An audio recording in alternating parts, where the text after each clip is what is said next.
Welcome. In this video we're going to be making a gray tone for underneath the clouds here, just like we did on the side of our trees. But since we used turquoise in the sky, or violet, or whatever color you used, you're going to use that color to make your gray.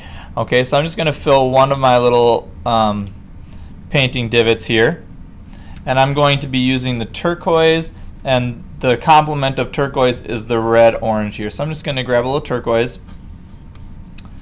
Okay, and then kind of get that to about the right color of turquoise that I want. And then I'm going to grab the red-orange right here and add that in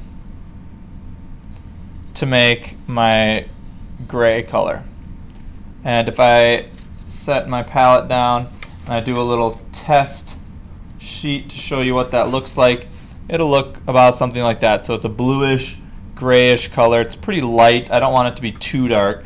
And I'm actually going to turn my painting upside down for this because it's just going to be easier for me to work that way.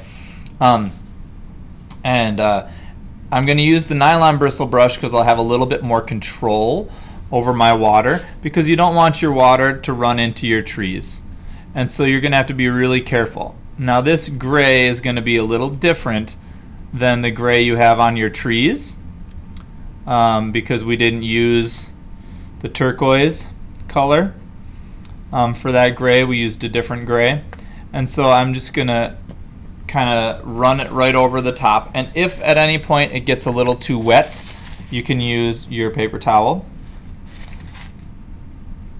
Alright, and kind of blend that in, and you want to do a little shadow on the bottom of your clouds, because that's going to help the viewer know that the sun is nice and high in the sky if the shadow is underneath the clouds. Okay, because it's a nice sunny day and we want the shadow to be underneath. And this is just going to take some time, some detail work. Your sky should definitely be dry, and anything around your clouds should definitely be dry. So this is a dry on dry kind of thing happening. It's not wet. It's not going to run into your trees or some other part. And you really want it to be clearly part of the clouds.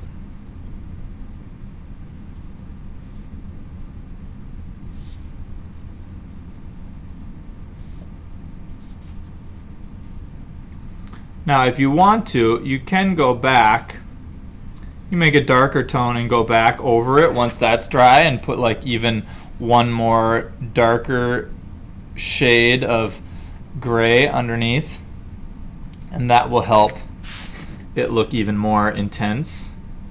But that's just if you have time. You don't need to.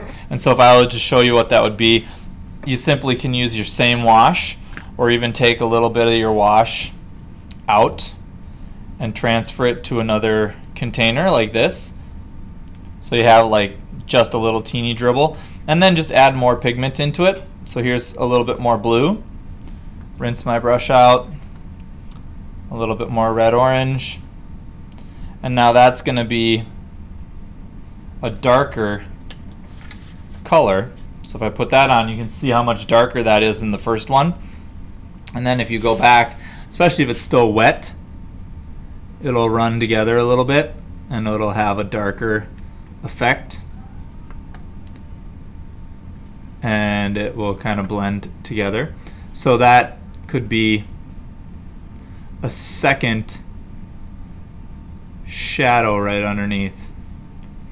Alright, that's only if you want, you have time. Okay, so if I were to finish that off now, and call that done, I've only added a few shadows onto those clouds, but those clouds now look much more believable as clouds, and the horizontal line kind of harmonizes off the vertical line there. So that's how you finish your birch tree painting, with strong verticals, nice horizontals, and kind of a nice feel of foreground, middle ground, and background.